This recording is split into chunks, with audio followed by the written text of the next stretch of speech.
Bueno, muy buenas noches. Bienvenidos a una nueva edición de San Nicolás Debate, el programa de la Federación de Comercio e Industria, en su 10º programa y en su temporada número 28.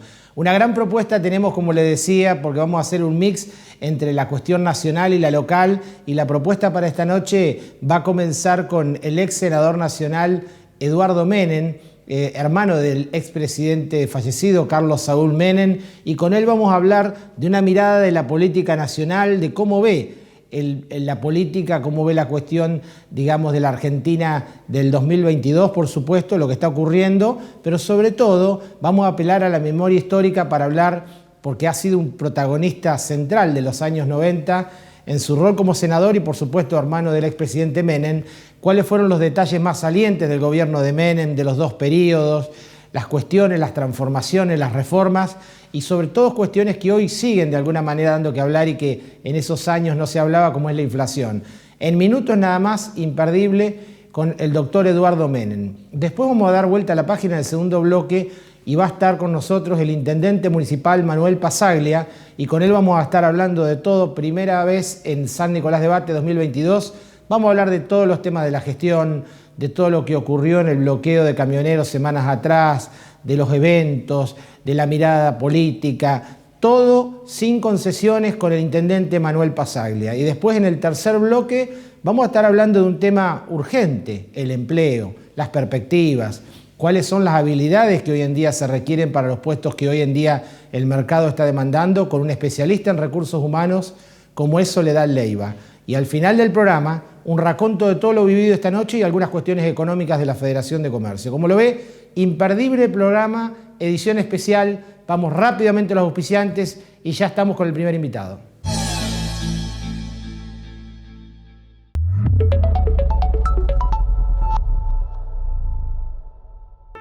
Pensá en macro, porque esa es la mejor forma de crecer, de salir adelante, pensando que todo es posible, a lo grande. Argentina nació pensando en macro. ¿O vos qué pensabas? ¿Que San Martín cruzó los Andes un viernes porque había 2x1 en caballos? Fangio no cargaba los martes para salir campeón en 3 cuotas.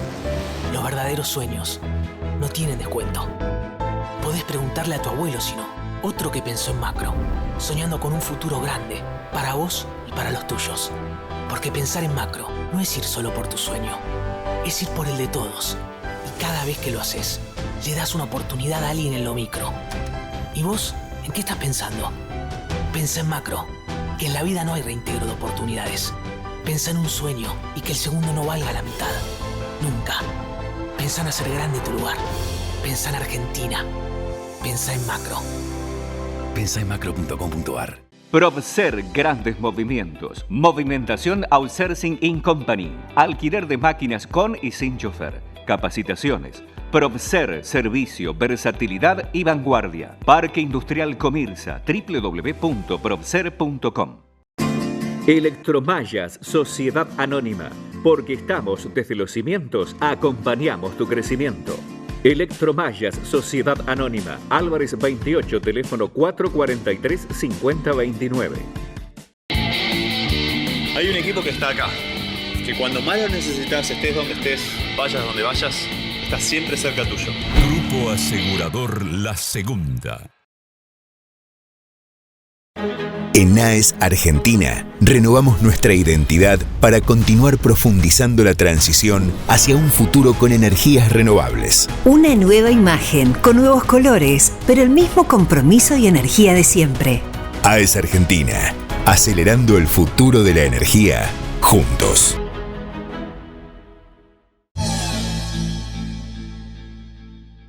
Bueno, como lo habíamos anunciado, está con nosotros y le damos la bienvenida a San Nicolás Debate al doctor Eduardo Menem, a quien está con nosotros esta noche. Bienvenido, doctor Eduardo Menem. Un placer que nos acompañe en San Nicolás Debate. Bueno, encantado de saludarlo a usted y a la audiencia. Bueno, doctor Menem, usted es un protagonista muy importante de lo que fueron los años 90, por eso de alguna manera vamos a revivir en una parte de la entrevista los años 90 en primera persona por un protagonista, pero antes quiero una mirada sobre la situación actual de la política nacional. Doctor, usted tiene mucha experiencia Y bueno, lo que se ve en estos momentos claramente es una fuerte interna entre el presidente Alberto Fernández y el sector del cristinismo, Cristina Kirchner. Digo, ¿hasta dónde cree que puede de alguna manera aumentar la tensión, sobre todo frente al ministro de Economía Guzmán y las presiones que está recibiendo?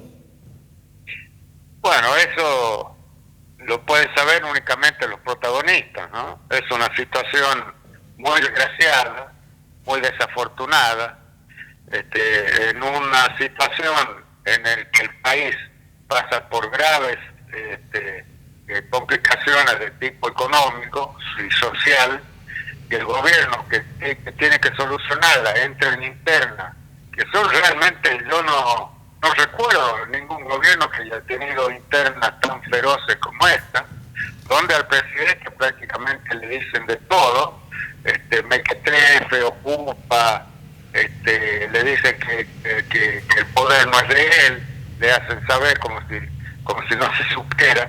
Pero bueno, esta es la situación generada por la forma de elegir la fórmula, ¿no? Donde la número 2 elige al número 1 y lo comunica por Twitter. Entonces se suponía que el número 1 le iba a obedecer al 2, trata de hacerlo, pero no puede cumplir con lo que pretende el 1, ¿no?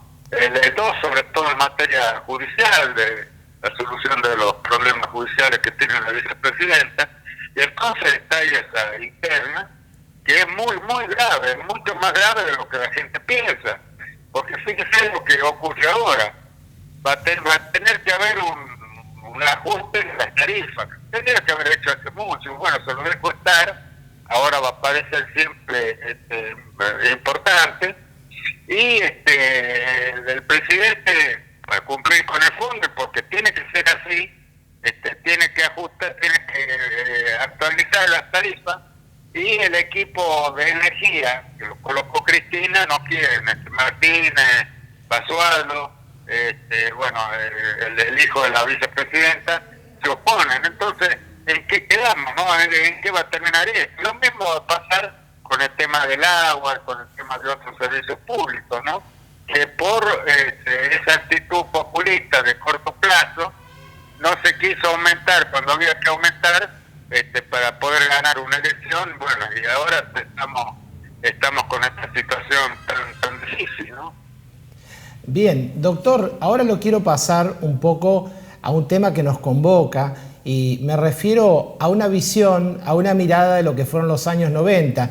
En el año pasado, en 2021, salió a la luz un libro sobre los 90, los años de Menem, en donde tanto Carlos Corach como usted han participado del libro, y por supuesto gran cantidad de los colaboradores de esos dos gobiernos. Les quiero consultar, doctor Menem, ¿cuáles cree que fueron los principales aciertos de la década de los años 90 y cuáles, a su mirada y con el tiempo, los principales errores, lo que no se pudo lograr en esta transformación? Bueno, para hacer un análisis de los 90 es siempre necesario remontarse a la época en que el presidente Menem asumió la presidencia, ¿no? No debemos olvidar que asumió la presidencia 6 meses antes de lo que correspondía, porque el presidente Alfonsín decidió renunciar antes de cumplir el mandato por los graves problemas que había en el país, ¿no? Los saqueos, una hiperinflación, la más alta que tuvo el país en toda su historia, que el último año llegó al 4.900%, ¿no?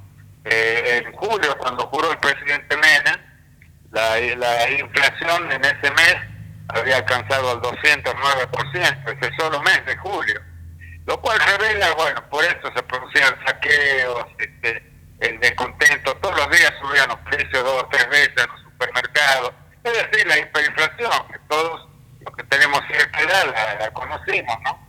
Y que según dice Juan Carlos de Pablo, el economista, dice que la hiperinflación no es una inflación elevada, es mucho más que eso, es un estado de incertidumbre total, de desprotección que tiene la gente, que yo recuerdo que la gente cobraba los pesos y iba a cambiarlo por Goller en las últimas épocas de Alfonsín. Bueno, frente a esa situación, teniendo que asumir el gobierno 6 meses antes, con todas las dificultades que ello significa, se tomaron algunas medidas.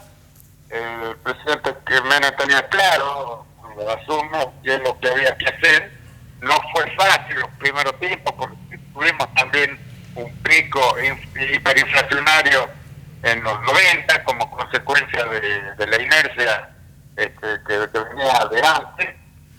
Pero bueno, se sancionó la ley de convertibilidad y las cosas se empezaron a mejorar, ¿no? Se empezaron a estabilizar los precios, se estabilizó la economía y así el gobierno fue ganando la confianza de la gente. A partir del año 91, el presidente Menem, el justicialismo, el verdadero justicialismo, no este justicialismo colonizado por el kirchnerismo, el verdadero justicialismo ganó las elecciones en el año 91, ganó las elecciones en el año 1993, incluido la capital federal, que nunca había podido ganar el justicialismo, ganó las elecciones convencionales constituyentes en 1994 y ganó la reelección en 1995. Como consecuencia del gran proceso de transformación que se hizo, ¿no? Con las privatizaciones, con la racionalización de los servicios, con el aumento del Producto Bruto, la erradicación de nuevas industrias, como por ejemplo General Motors, Toyota, que se radicaron en esa época, autopartistas, la explotación de los recursos energéticos, ¿no? Que se pusieron en marcha las 8 turbinas en ese tiempo de Yacintá. Se aumentó la producción de petróleo de 26 a 46 millones de metros cúbicos, la producción de energía, se invirtió, hubo inversores extranjeros que se hicieron cargo de las centrales hidroeléctricas, eléctricas, y bueno, todos esos procesos de transformación, que de la Rúa, cuando hace su campaña en el 99, promete mantener el sistema del 1 a 1, ¿no? Ustedes recordarán la campaña de la Rúa. Sí. Mientras Duhalde decía que estaba agotado y que había que cambiar el modelo, que había sido exitoso, pero que estaba agotado. Bueno, y la gente lo votó de la Rúa, no a Duhalde. Claro. Doctor, yo le quiero preguntar, porque usted está hablando de los aciertos, digamos, de los 90, de la política económica de los 90, si usted dentro de lo que es los errores, de alguna forma el enfrentamiento político que tuvo al expresidente Menem con el expresidente Duhalde, por entonces gobernador de la provincia de Buenos Aires, no fue un error porque la convertibilidad, entre otras cosas, lo que exigía es tener a raya el gasto público. Claro, bueno, gracias. Y por eso le fue Cavallo. Gracias a que se estableció esa ley de convertibilidad, que la votamos en marzo, creo, en abril del año 91, se empezaron a estabilizar, hubo menor déficit fiscal, se prohibió la emisión de moneda, se le dio autonomía al Banco Central, no como ahora que lo tienen que alimentar al Tesoro Nacional, sino que tenía autonomía, y todo eso más el ordenamiento de la administración pública, la creación de la Auditoría General de la Nación, en fin, todo un reordenamiento de la administración, ¿no? Que posibilitó el desarrollo. Por supuesto, en una gestión de 10 años se cometen muchos errores, no es todo perfecto, ni estoy insinuando eso. Por ejemplo, la modernización de la industria se trajo también una suba de la desocupación. Sí. Pero bueno, eso no influyó en la pobreza, porque cuando Carlos Menem asume la presidencia, la pobreza era del 47%, y cuando él deja la presidencia era del 26%. elevada, pero mucho más baja que la que había dejado Alfonsín y la que existe ahora, por supuesto, ¿no? Donde tenemos una inflación también, una pobreza del 40%. Por supuesto, se consiguieron éxitos muy buenos en política exterior, por ejemplo. Por primera vez en la historia tuvimos autoabastecimiento energético. Algunas dicen que lo consiguió Frondizi, pero no es cierto. El autoabastecimiento lo consiguió el presidente Menem. Inclusive se construyeron los gasoductos para exportar el gas a Chile, ¿no? No hacía falta comprar afuera como ahora que vienen barcos y barcos con gas licuado por el fracaso de la política energética del gobierno de los Kirchner, ¿no? Doctor, ya que me lo menciona los Kirchner, me habla del abastecimiento energético, me habla de las cuestiones económicas, usted que los conoció bien, a Néstor y a Cristina Kirchner, ¿por qué en esos tiempos de alguna manera apoyaban, o por lo menos públicamente apoyaban las reformas económicas de los 90 y después se volvieron críticos feroces cuando ya el expresidente Menem dejó el poder, incluso él mismo se declaraba como un perseguido político? Y bueno, eso habría que preguntarle a ellos, ¿no? Porque cambiaron, vea que Kirchner lo declaró el mejor presidente de la historia del país en el año 90, me parece, o 94, en el 94. Sí. Todas las veces que hubo elecciones desde el 89 en adelante, Kirchner pegó su boleta a la boleta de Carlos Menem, presidencia. Bueno, después cambió y tomaron un rumbo que no tenía nada que ver con sus antecedentes, ¿no? Se convirtieron en paladines de los derechos humanos cuando en el año 76, cuando Carlos Menem estaba en la cárcel, que estuvo 5 años detenido por los militares, Kirchner y su señora se codeaban con los militares del proceso, ¿no? El proceso militar allá en Santa Cruz. Inclusive hay fotografías donde se lo ve con militares del proceso. Así es. Y después se convirtieron en nada toda una hipocresía. La hipocresía significa la mentira permanente, ¿no? Ellos construyen un relato que no tiene nada que ver con la realidad, hacen creer a la gente, les lavan la cabeza, le han lavado la cabeza a los hijos en la escuela. Ya hemos visto situaciones donde la docente le grita a un chico porque no coincide con su pensamiento. Distribuyen folletos, ¿no? Como el de Morón con el tema de la droga. Un verdadero desastre. Por eso aumentó el consumo de droga. Es decir, estamos en una situación muy, muy difícil, con una inflación que no la pueden parar. Carlos Menem la recibió mucho más alta y sí la paró al punto tal que cuando entregó el gobierno había 0% de inflación y aumentó la pobreza. No tenemos política exterior. Doctor. Nos tratan en el exterior, realmente, yo creo que se apiadan de la política exterior de Argentina porque es un desastre. Hoy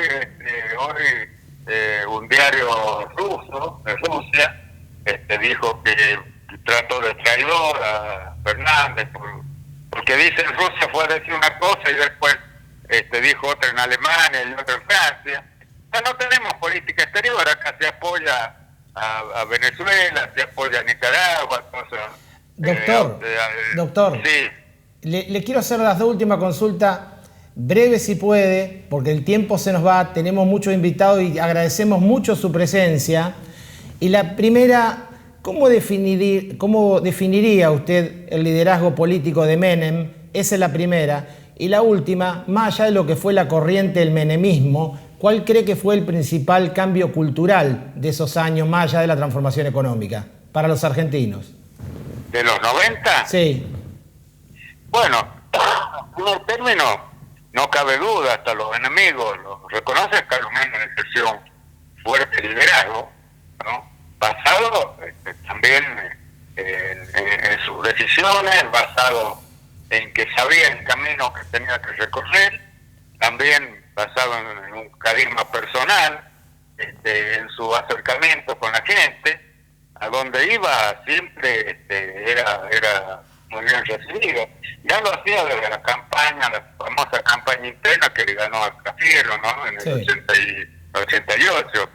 Y el cambio cultural significó saber que no todo lo puede hacer el Estado. El Estado tiene que hacer lo que es necesario y las actividades industriales, comerciales, se lo tienen que dejar a los privados. Porque vean lo que pasó con las empresas que se habían privatizado y que ahora, y que después del kirchnerismo la estatizó de nuevo. Todas dan pérdidas asombrosas. Pierde Aerolínea, pierde Correo, pierde AISA, y eso lo pagamos todos, ¿no? O sea que hay un cambio cultural respecto a ver, colocar correctamente hasta dónde llega el Estado y hasta dónde llega el mercado. No es cuestión de endiosar ni a uno ni a otro, pero sí saber marcar los límites entre estos dos polos de poder. Está claro. Doctor Menem, se nos fue el tiempo. Yo le quiero agradecer muchísimo esta entrevista para San Nicolás Debate. Bueno, ha sido un gusto.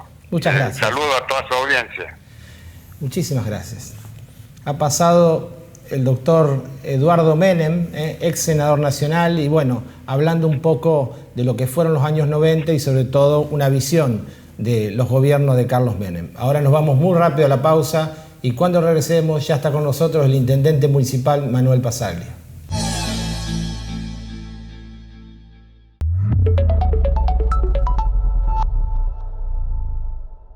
Piaggio, elementos de seguridad industrial y ropa de trabajo, distribución y representación Ombú, Funcional, Boris, Pampero, De Pascale, AT, Libus, MSA, 3M, UQ, Piaggio. Matafuegos Mat Service, servicio de recarga de matafuegos, control de vencimiento, retiro y entrega sin cargo, prueba hidráulica de mangueras de incendio, amplio stock en elementos de seguridad. Avenida Falcón 473. Cada día llevamos energía a tu hogar, a tu ciudad, al centro y al norte de la provincia de Buenos Aires, con 36 sucursales, más de 19.000 kilómetros de líneas eléctricas, más de 600 millones de pesos en inversión anual en obras. Trabajamos para brindar el mejor servicio a más de 360.000 usuarios. Edén. Energía en todo lo que hacemos. Soman San Nicolás, Sociedad Anónima, fabricación y montaje de estructuras y cañerías, construcciones de obra de ingeniería civil, servicios complementarios para el transporte marítimo, www.somansannicolás.com.ar. H2 Orgánicos, vegetales hidropónicos, alimentos sanos y ricos en nutrientes para una dieta equilibrada. Visítanos, conoce y adquirí nuestros productos en www.h2orgánicos.com. En AES Argentina, renovamos nuestra identidad para continuar profundizando la transición hacia un futuro con energías renovables. Una nueva imagen, con nuevos colores, pero el mismo compromiso y energía de siempre. AES Argentina, acelerando el futuro de la energía, juntos.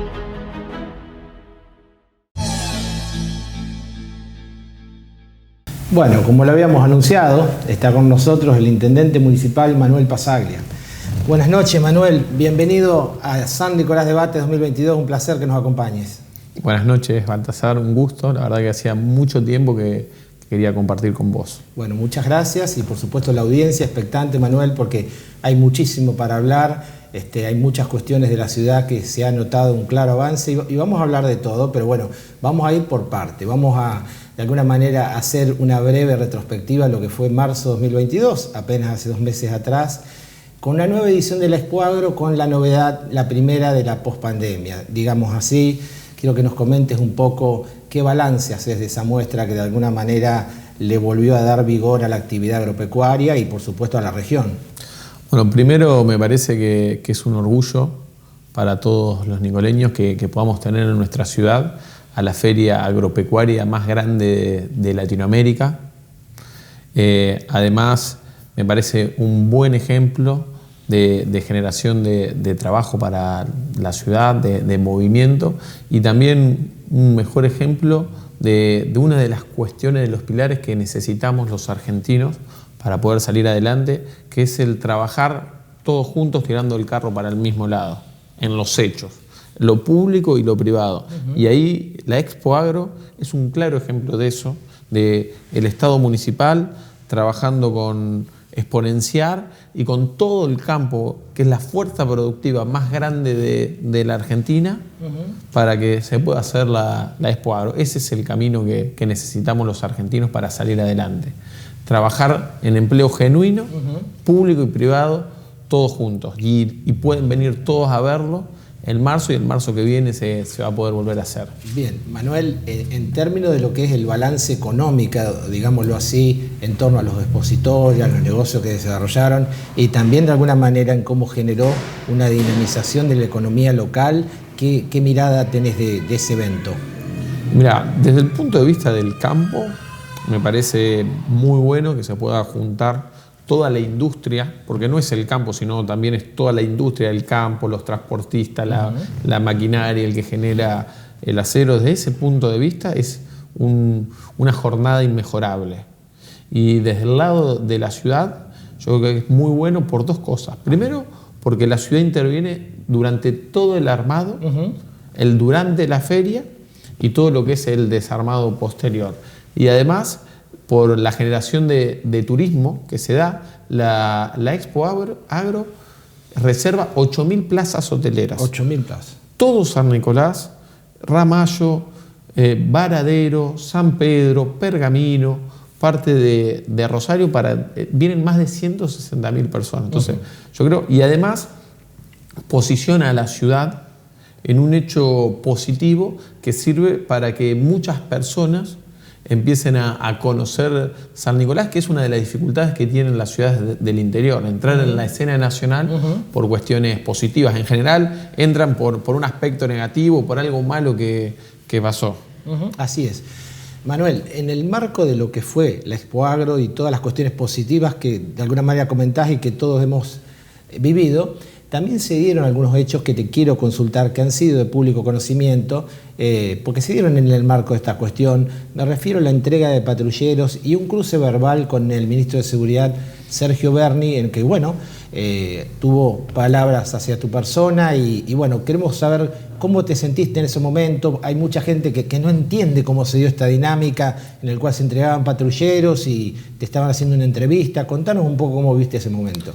Sí, la verdad que no fue un momento agradable. Me invita el gobernador y el ministro de Seguridad a una entrega de patrulleros, que me parece que es importante para la ciudad, lo necesitábamos. Era renovar 15 patrulleros de la ciudad, y me parece que además el tema de la seguridad es uno de los grandes problemas que tenemos en la ciudad. Y si hay un punto en donde tenemos que trabajar todos juntos, sin ninguna ideología, es con la seguridad. Por eso cuando me invitan, accedí a ir, y bueno, después lo que viví fue lo que se vio en el video, en donde no me dejaban hablar, me tenían rodeado de todos militantes. Yo estaba tratando de decir la cantidad de patrulleros que teníamos en la ciudad, que más allá de la cuestión de quién tenía razón o no, me parece el punto era el gobernador de la provincia de Buenos Aires, Kicillof, el ministro de Seguridad con un intendente, y que lo único que estaba tratando de hacer era explicarle la situación actual de la ciudad para que poder seguir mejorando y trabajando en conjunto. Y bueno, es lo que se vio. No me dejaban hablar, me interrumpían. La verdad que me parece que no es una buena muestra para los nicoleños y para el resto de la política argentina, que no nos podamos escuchar, que tengamos que interrumpir al otro. Bien. Manuel, una de las cuestiones, y en línea con esto que estás comentando, lo que fue ese hecho, también hay declaraciones públicas de ida y vuelta con lo que tiene que ver con el nivel real de coparticipación que la provincia le transfiere al municipio de San Nicolás.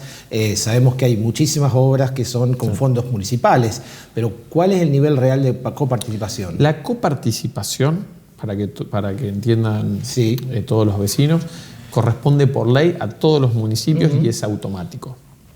El punto de discusión o conflicto es lo que yo dije en la sesión del Consejo Deliberante, que la ciudad de San Nicolás en el presupuesto de obras públicas que hizo la provincia, sí, es cero. Cero. Es la ciudad que menos recursos recibe de los 135 distritos de la provincia de Buenos Aires en el presupuesto que hicieron ellos. Y a ese era el punto que yo me refería. Después todo lo que es por ley, eso es automático y le corresponde a todos por igual. Lo que yo decía es, tienen dinero, fondos, recursos para repartir en obra pública y a San Nicolás le dan cero. Nada para el pueblo de San Nicolás, siendo que los 160.000 nicoleños pagan impuestos provinciales igual que el resto de las ciudades. Igualmente, a pesar de que no colaboran, de que no nos acompañan, está garantizada la obra pública y continuamos con un plan muy firme, muy determinado, que ni siquiera durante la pandemia paramos la obra pública. Bueno, ahí vamos, Manuel, porque indudablemente la obra pública como motor de la gestión de la economía local define a esta gestión que conducís. Y bueno, hay que decirlo, se ha vivido una pandemia muy fuerte, el nivel de obra pública que se tenía en la prepandemia se continúa y como vos decís, se ha acrecentado porque hay proyectos que nos va a contar. De hecho, estuvo en el programa anterior Cecilia Yanmaría, que es la directora de Obras Públicas de la Municipalidad, dando detalles de algunas obras. Pero te quiero consultar por algunas de ellas. Por ejemplo, has anunciado la inauguración del Parque del Acuerdo por el mes de septiembre. Contanos de esta cuestión que de alguna manera también mantiene expectante a muchos nicoleños. Bueno, con el tema de obra pública continuamos con el nivel y estamos trabajando, te diría, prácticamente en todos los frentes. Continuamos con el plan de pavimentación. Hoy estamos pavimentando Pesi, 21 de septiembre y Las Viñas. Estamos urbanizando, estamos solucionando un problema histórico en la ciudad que eran las villas. La estamos urbanizando absolutamente a todas. Estamos solucionando otro problema histórico que es el acceso en la ruta 188. Estamos trabajando ahí. El batallón, después de muchos años, estamos recuperando una parte y la estamos convirtiendo en un parque que nos va a dar la posibilidad de seguir poniendo la ciudad de cara al río. Continuamos con lo que es iluminación LED para toda la ciudad, una columna cada 25 metros en todas las calles en donde vivan vecinos en nuestra ciudad.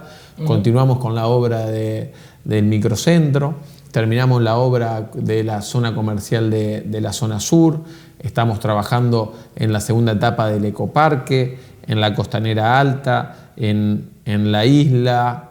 Estamos trabajando, la verdad que en todos los frentes. Estamos haciendo plazas y parques también, en Astur Urquiaga, hoy empezó la plaza de la Fray, estamos haciendo el ITEC, la pista de skate, estamos renovando estamos haciendo nuevo el mirador de calle Pellegrini. Estamos construyendo un segundo hospital en la zona oeste de la ciudad y vamos a terminar todas las obras, de eso no tengan absolutamente ninguna duda, y además en la medida que vayamos terminando obras vamos a continuar con otras, porque más allá de las obras son respuestas concretas, soluciones a los vecinos. Bien, Manuel, eso te quiero preguntar porque estás garantizando un nivel de obra que de hecho se han concretado, otras en ejecución, pero ¿cómo se gestiona? Y porque digo, no todos los municipios, estos de público conocimiento, tienen este nivel de obra en marcha, una ciudad en obra. ¿Cómo se mantiene un ritmo tan contundente de obra en el medio de, indudámoslo, una situación macroeconómica general del país bastante inestable, alta inflación? ¿Cómo se continúa esto? ¿Cómo está el nivel de cobrabilidad de tasa y la recaudación municipal? Se hace con trabajo y con sentido común. ¿Y qué te digo por sentido común? Administrando los recursos de la municipalidad como si fuese una familia, fijando los ingresos y viendo que de lo que vas a gastar, cuidando cada peso que entra para que vuelva en respuestas concretas. Pasa en el Estado municipal, obviamente un poco más grande que una familia, pero son los mismos valores que hay que aplicar. Pasa en el Estado provincial y pasa en el Estado nacional. Todos tienen recursos y tienen la capacidad invertirlos. La diferencia entre lo municipal, lo provincial y lo nacional es la asignación en dónde van esos recursos. Si son productivos, vuelven obra pública o los regalamos en subsidio para planes o los administramos según la ideología. Todas las obras que estamos hablando están a lo largo y a lo ancho de San Nicolás. Y cuando decimos vamos a avanzar sobre el pavimento, avanzamos sobre todos los barrios, porque todos los vecinos son iguales. Y yo soy el intendente de los 160.000 nicoleños. Y así tenemos que tratar de gobernar. De la única forma que salgamos adelante es todos juntos. No hay forma que salga un barrio sí y el otro se quede atrás. Así como estamos urbanizando todas las villas de la ciudad, lo único que estamos haciendo es darle los mismos derechos, las mismas oportunidades y las mismas obligaciones que el resto de los barrios. Bien, Manuel, cuando comenzaste la entrevista, bien lo has dicho, hay muchas ciudades que se dan a conocer a nivel nacional por las cuestiones negativas, otras por las cuestiones positivas y por supuesto mejor que nos demos a conocer por lo positivo los nicoleños. Pero digo, en la política hay de todo y el mes pasado también hubo días de tensión en San Nicolás y digámoslo así, en lo que fue el conflicto entre el sindicato de camioneros que bloqueó los accesos a la ciudad, no hubo recolección de residuos por unas horas. Bueno, la cuestión, que le generó un malestar a los nicoleños y esto vino a raíz de la detención de dos sindicalistas, Cabaleiro y Espíndola, por parte de la jueza Maistegui. Bueno, se tomó esta decisión gremial, pero afectó a todos los nicoleños. ¿Cómo viviste esos días de tensión y finalmente el levantamiento del conflicto y el restablecimiento de la normalidad? Bueno, primero fue una locura lo que intentaron hacer con los nicoleños, de tomarnos de rehén a 160.000 personas que no teníamos absolutamente nada que ver con lo que estaba pasando. De hecho, la causa esta se origina por un bloqueo que se da en la ciudad de San Pedro. Lo único, si vos querés, que teníamos que ver es que uno de los detenidos del gremio de camioneros es concejal actual del Frente de Todos. Sí. Y que la sede judicial se da en San Nicolás. A raíz de ese momento, nos toman a todos de rehén, cortan los servicios de recolección, bloquean los accesos y paran toda la distribución y el ingreso de alimento a la ciudad. Realmente una situación insólita. Pasó el viernes, pasó el sábado. El sábado les doy un mensaje diciéndole: entren en razón, no pueden estar haciéndonos esto. A la tarde vino Hugo Moyano y recibimos las respuestas por parte del titular del gremio de camioneros de la ciudad, que todos escuchamos y vimos, que si los nicoleños se tienen que morir de hambre, allá ellos. Y eso era una situación que como intendente no podía mirar para el costado. Por eso tomamos la decisión no solo de no negociar absolutamente nada, sino que además íbamos a salir con camiones y trabajadores municipales a recolectar los residuos de la ciudad y que si además persistían con este tipo de extorsión, íbamos a municipalizar todo el servicio. Y no podíamos negociar absolutamente nada, porque acá no había un reclamo sindical. Era una extorsión lisa y llana en donde estaban usando a toda la ciudad de San Nicolás para la liberación o para condicionar la decisión de la justicia de dos individuos del gremio de camioneros. Manuel, así como comentás los hechos que transcurrieron y finalmente se destrabó el conflicto, ¿te sentiste respaldado por los nicoleños que de alguna manera sentían un atropello en este sentido? Tenían la basura en la puerta de la casa, se veían rehenes de una situación, como vos decís, injusta. Sí, y por tiempo indeterminado. Pero ¿cómo sentiste el respaldo de los nicoleños? Mira, primero, de los nicoleños, yo me sentí muy acompañado por todos. Yo creo que en eso cerramos filas como ciudad, que todos entendieron que más que una discusión de poder, acá lo que teníamos que trabajar y unirnos para hacer una conquista ciudadana, porque estaban viniendo por nuestros derechos, estaban poniendo ya en discusión, depende de cuestiones judiciales, si no iban a recolectar o no los residuos, si íbamos a poder abastecernos de alimentos. Realmente en eso yo creo que nos unimos como ciudad, y sí también vi por el otro lado a un gobierno provincial y nacional totalmente ausente, un hecho muy grave. Nadie se comunicó con nosotros para acompañarnos, para ver qué necesitábamos. En eso el gobernador, la verdad, siendo gobernador de la provincia de Buenos Aires, una ciudad sitiada, no comunicarse, no ponerse al frente de esa situación, eso también lo noté, y en eso entiendo que lo hicieron, porque privilegiaron los intereses con el gremio de camioneros a la situación de todos nosotros como ciudad. Bien. Manuel, hay un cambio de la matriz productiva local de un tiempo a la fecha. De hecho, esta San Nicolás de cara al río, o la San Nicolás turística, que viene a complementar el turismo religioso, está ofreciendo una gama de servicios y propuestas tanto para los nicoleños como para los turistas. Contanos un poco de este cambio que está poniendo de cara al río a San Nicolás, con el ecoparque, con el Arenal, ahora con el puente entre las dos costaneras. ¿Cómo es esta matriz de avance que se tiene, y finalmente cómo están recibiéndolo no solo los nicoleños, sino los turistas que están eligiendo San Nicolás?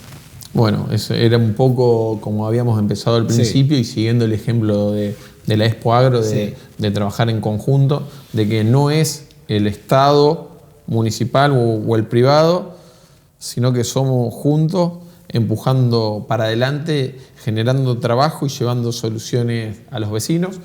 Tomamos también el Parque Industrial de la Zona Norte, también es un buen ejemplo de ese trabajo en conjunto, y por supuesto todo el sector turístico era una oportunidad que teníamos como ciudad. Todo lo que sea ubicación, San Nicolás funciona muy bien, porque tenemos una ubicación de privilegio entre Buenos Aires, Rosario y Córdoba, y a orillas del río Paraná. Teníamos una oportunidad enorme en donde otras ciudades vecinas vienen desarrollando el turismo hace mucho más tiempo, y es una pata fuerte económica del turismo, y por eso tomamos la decisión de avanzar en poner la ciudad de cara al río, y lo estamos haciendo. Bien. Lo estamos haciendo con la recuperación del batallón, lo estamos haciendo con el Arenal, con la playa El Arenal. Por primera vez en 200 años de ciudad, los nicoleños pudimos llegar al río Paraná y podemos disfrutar del agua del Paraná sin tener que subirnos a una embarcación o una lancha. Lo estamos haciendo cuando renovamos la primera parte de la costanera vieja, la segunda parte, la costanera nueva, todo lo que es la zona del santuario. Después avanzamos sobre la costanera, sobre el ecoparque, y ahora le estamos sumando más costanera. Estamos pasando de 2.000 metros de costanera que tuvimos históricamente a más de 26 kilómetros. Impresionante, una extensión realmente notable. Manuel, te quiero preguntar por una cuestión que está ligada al empleo, más allá de lo que tiene que ver con el parque industrial, las industrias y demás, como es el anuncio finalmente del convenio que se firmó del lanzamiento del polo tecnológico. ¿Qué impacto crees que va a tener en la generación de empleo local este sector, y sobre todo muchos jóvenes que se ven de alguna manera involucrados en participar? Es clave todo lo que es el polo tecnológico, porque tenemos que alinear la educación al trabajo y al futuro. Todo lo que es tecnología es lo que viene para adelante, y es la mejor herramienta que nosotros tenemos para incluir a los jóvenes, que es el rango de mayor desocupación entre 18 y 35 años. Hoy los chicos que terminan de estudiar son la mayor cantidad de desocupados, y por eso nosotros tenemos que trabajar para acompañarlos y sobre todo alinearlos a los trabajos que vienen, porque no tiene ya sentido prepararlos para trabajos que dentro de 5 o 10 años van a desaparecer. E incluso estos trabajos que tienen que ver con toda la programación, el software, las computadoras, la nube, los datos, la remuneración son altísimas, porque desde acá pueden trabajar para todo el mundo. Esto es clave para el desarrollo de los jóvenes. Y también Otro punto que hemos avanzado mucho es en el puerto de San Nicolás, que era un puerto público de la provincia, en donde todo lo que generaba se lo llevaba a la provincia y se lo gastaba para poner empleados cada vez que venían las elecciones. A través del consorcio, que no es una privatización, sino que es un puerto, sigue siendo público, en donde hay representantes de los trabajadores, representantes de las empresas de la ciudad, representantes del Estado, provincial y municipal. Todos los ingresos que generó el puerto quedaron en el consorcio y es por eso que hoy, por primera vez en muchos años, el puerto de San Nicolás está haciendo obras y está saliendo adelante. No solo que lo hicimos nosotros cuando nos tocó la oportunidad de ser gobierno, sino que este gobierno ratificó este modelo de consorcio para poder generar trabajo genuino en nuestra ciudad. Dos últimas consultas. Son muchos los temas, Manuel, de que de alguna manera tenemos ganas de preguntar y te estamos preguntando todo. Está el intendente municipal en San Nicolás de Bate. Decinos, con esta capacidad de resumen que tenés, ¿en qué ítems considerás que lo que es gobierno digital, desburocratización, le han cambiado la vida al vecino en términos de trámite, de papeleo y demás? Es prioridad. El desafío que tenemos como Estado es de llevarle el Estado municipal, la municipalidad, al celular.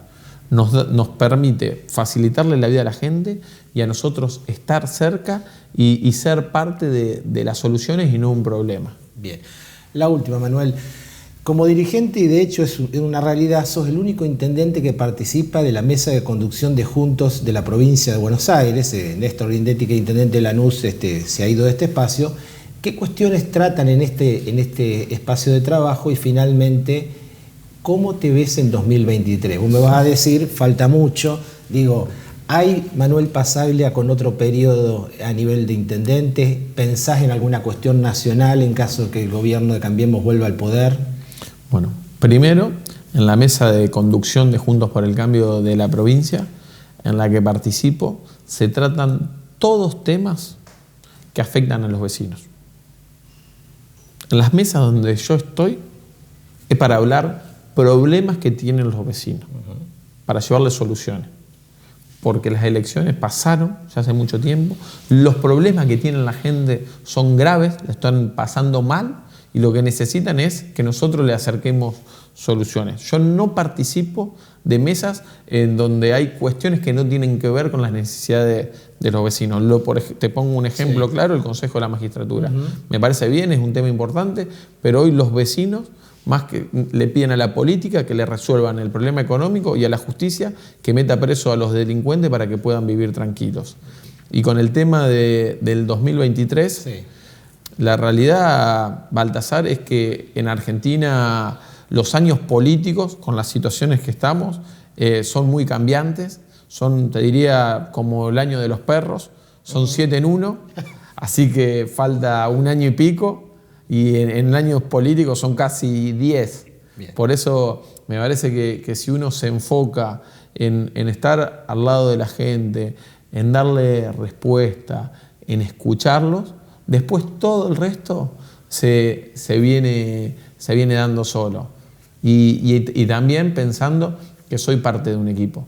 Bien. No es mi decisión nada más, sino es la decisión de todos los que trabajamos todos juntos, y mi prioridad está en San Nicolás con mis vecinos. Bien. Manuel, se nos fue el tiempo. Yo te quiero agradecer muchísimo la participación y por supuesto todas las consideraciones de las que has hablado esta noche. Muchas gracias y espero que me invites pronto. Bueno, muy bien. Lo vio una extensa nota, se lo prometí, sin concesiones, el intendente Manuel Pasaglia, dando a conocer, bueno, las cuestiones de la gestión, los proyectos y por supuesto todo lo que ha dejado esta etapa de arduo trabajo, de marzo un raconto, la cuestión de camioneros que ha sido detención en San Nicolás y por supuesto lo más importante, el futuro. Ahora nos vamos muy rápido a la pausa y cuando regresemos vamos a hablar de una cuestión interesantísima también del empleo y va a estar con nosotros un especialista en recursos humanos como es Soledad Leiva. Ya volvemos.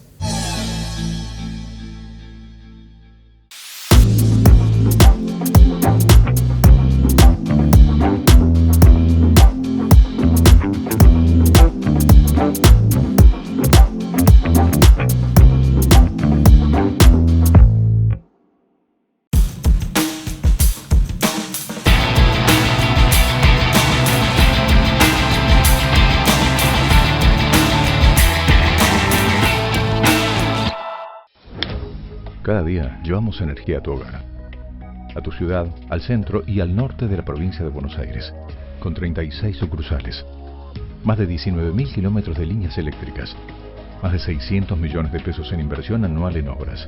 Trabajamos para brindar el mejor servicio a más de 360.000 usuarios. Edén. Energía en todo lo que hacemos. Ascuaga y Asociados, Estudio Contable.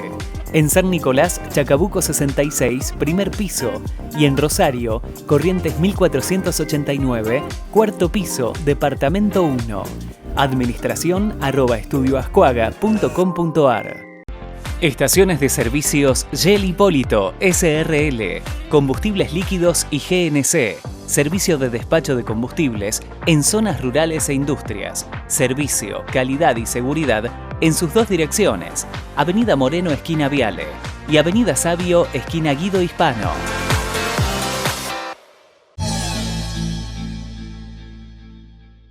Bueno, como lo habíamos anunciado, nuestra última invitada de la noche, un especialista en recursos humanos para hablar del empleo.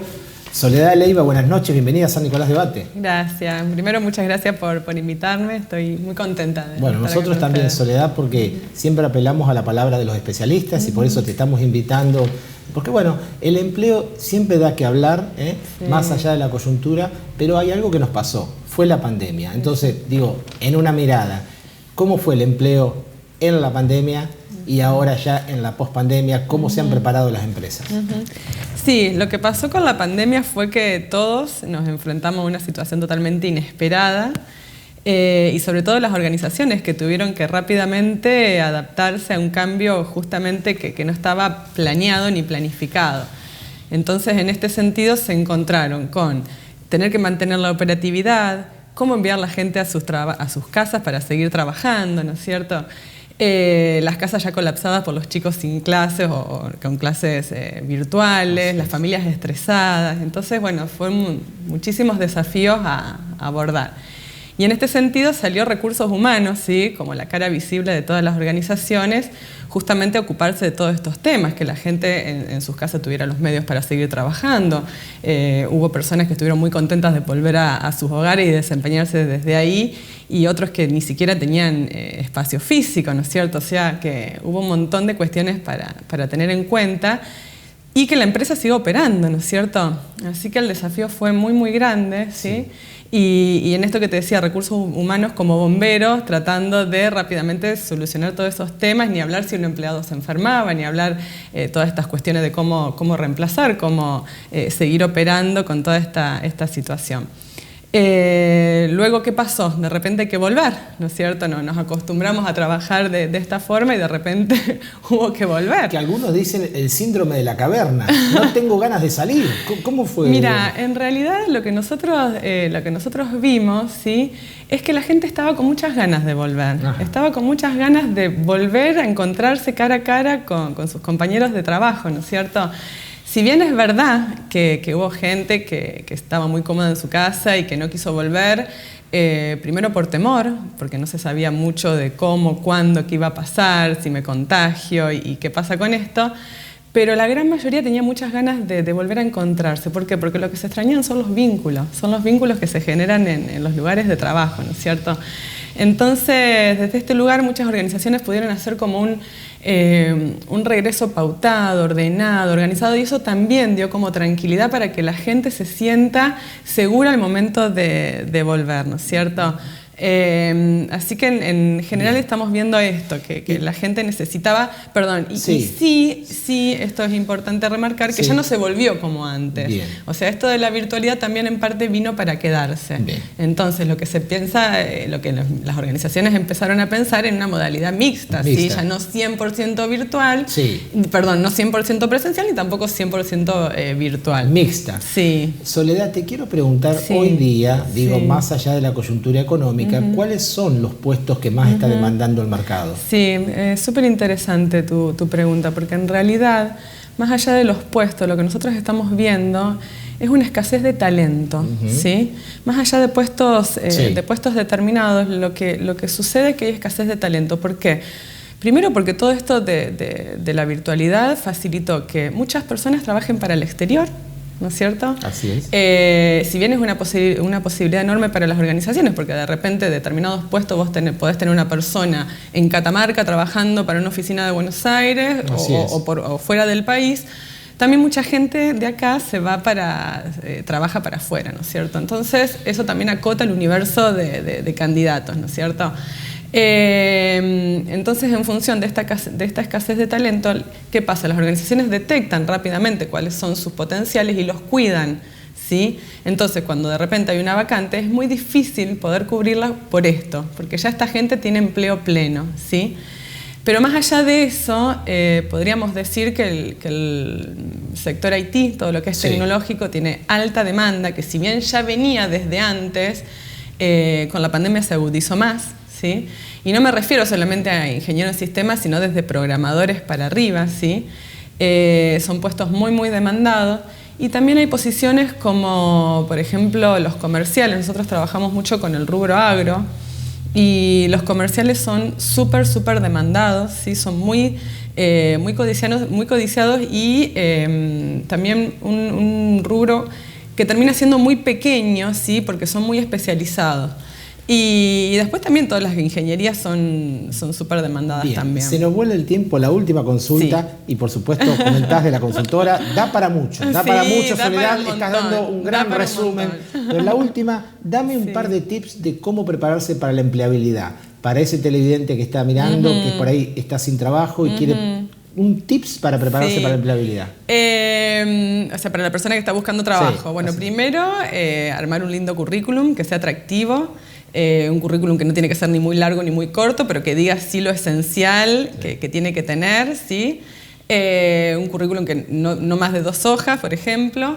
Y después, cuando uno va a una entrevista de trabajo, en primero y principal saber para qué está postulando, ¿no? Conocer la empresa, prepararse, pensar cuál podrían ser las posibles preguntas que a mí me podrían llegar a hacer. Ir preparado en función de la posición a la que estoy aplicando y de la empresa que me está convocando. Bien, ¿sí? Y siempre mostrarse, esto es muy importante, siempre mostrarse como uno es. Bien. Auténtico. Como uno es, auténtico. Soledad, te queremos agradecer, pero para el final, contanos a la cámara cómo contactarse con ustedes, con la consultora. Bueno, nosotros somos una consultora, como bien dijo Baltasar, de recursos humanos. Tenemos oficinas en Rosario y en San Nicolás. Tenemos página web que es www.leibayasociados.com y también Instagram y LinkedIn y todas las redes sociales asociadas. Así que, bueno. Muy bien. Soledad, se nos fue el tiempo. Yo te quiero agradecer mucho la presencia, los conceptos, los vamos a continuar. El empleo es algo central y que hay que prepararse. Sí, tal cual, muy amable. Tal cual. Gracias. Muchas gracias. Gracias. Muy amable. La vio Soledad Leiva participando en San Nicolás Debate. Nos vamos rápido a la pausa y el cierre.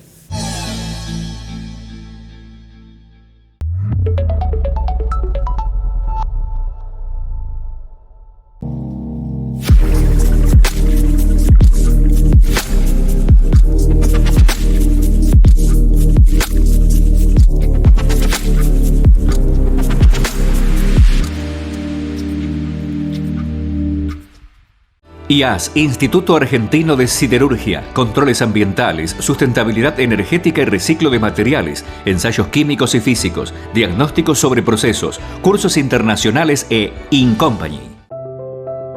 Donde crecemos. Donde compartimos. Donde nos unimos. Donde trabajamos. Donde vivimos.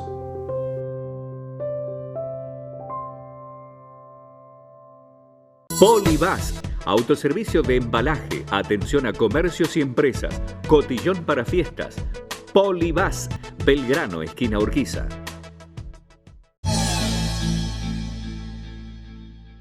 Bueno, llegamos al final de San Nicolás Debate. Bueno, lo prometido, una noche con los protagonistas, con la información. Tuvo el ex senador nacional Eduardo Menem haciendo un reflejo de los años 90. El intendente municipal Manuel Pasaglia, primera vez en el ciclo 2022 dando definiciones importantes en torno a la gestión, en torno también a su futuro político. De alguna manera lo dijo en el programa y todo lo que de alguna manera suscita en San Nicolás. Y Soledad Leiva, la especialista en recursos humanos, que habló también del empleo, de cómo prepararse para la empleabilidad, cómo destacar las habilidades. Me parece un buen resumen para lo que fue esta noche, en el marco de la propuesta, de la pluralidad y sobre todo de temas que de alguna manera tienen que ver con lo que nos pasa. Nos vemos el próximo jueves a las 22 horas y por supuesto las repeticiones el fin de semana. A cuidarse y hasta la próxima.